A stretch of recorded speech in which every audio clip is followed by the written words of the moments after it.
চাকরি প্রস্তুতির আজকে আমরা ধ্বনি পরিবর্তনের একটি প্রশ্ন নিয়ে আলোচনা করব। শিক্ষার্থী বন্ধু, আশু থেকে আউশ হয়েছে, এটা কোন ধরনের পরিবর্তন? অভিনিহিতি, সমীভবন, বিপ্রকর্ষ নাকি বর্ণ বিপর্যয়? এই বর্ণ বিপর্যয়ের আরেকটি নাম হচ্ছে ধ্বনি বিপর্যয়। তো শিক্ষার্থী বন্ধু, ধ্বনি বিপর্যয় কাকে বলা হয়?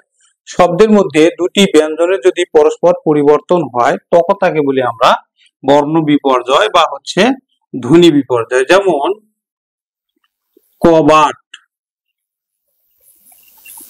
এই কবাট থেকে হয়েছে কিন্তু কপাট, কবাট থেকে হয়েছে কপাট। ধাইমা, ধাইমা থেকে হয়েছে দাইমা। তারপরে ধোবা, ধোবা থেকে হয়েছে ধোপা, ধোপা।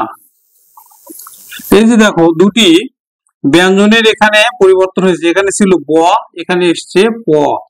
এখানে ছিল ধ, এখানে এসছে দ।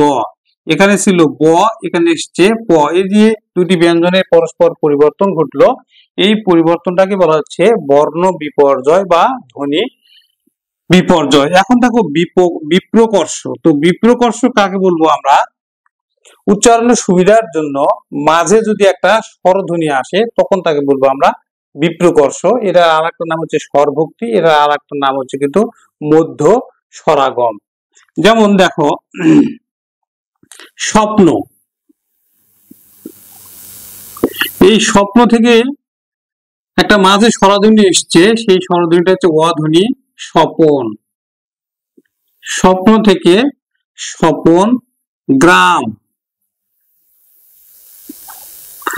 গ্রাম থেকে এসছে গেরাম।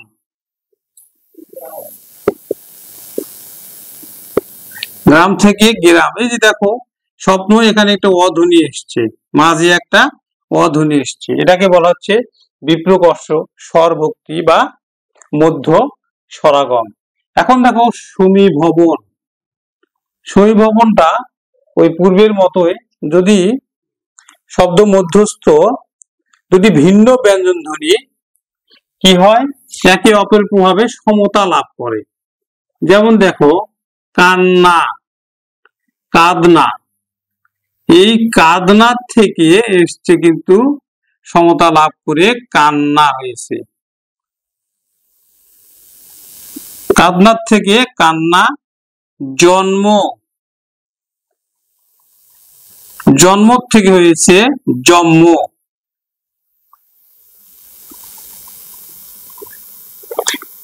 সমীভবন। এখন থাকলো অপিনিহিতি। তাহলে আমরা স্বাভাবিক কারণে দেখতে পাচ্ছি যে আশু থেকে আউশ হয়েছে, এটা কি ধরনের পরিবর্তন?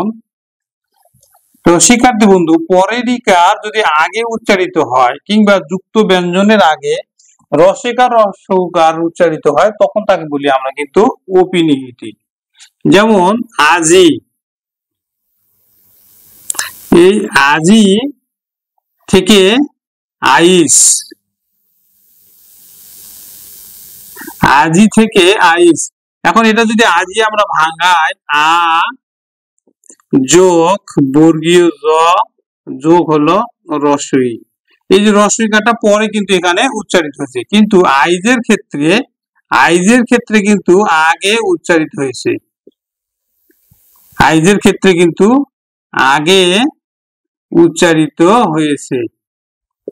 আইস, আজি থেকে হয়েছে আইস। চারি, চারি যদি আমরা ভাঙাই, চারি থেকে চাইর।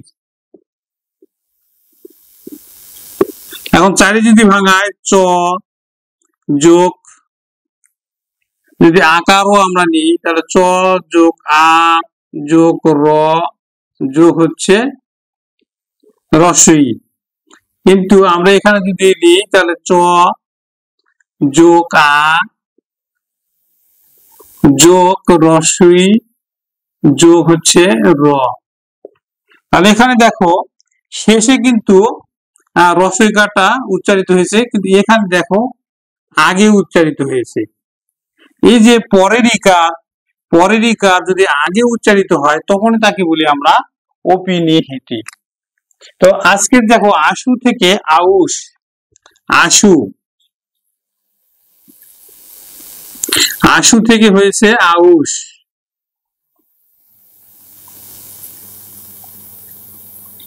এখন যদি আমরা ভাঙাই আ যোগ তালব্য স যোগ হচ্ছে রসু থেকে এখানে যদি আউশ ভাঙাই আমরা আ যোগ রসু যোগ হচ্ছে তালব্য স।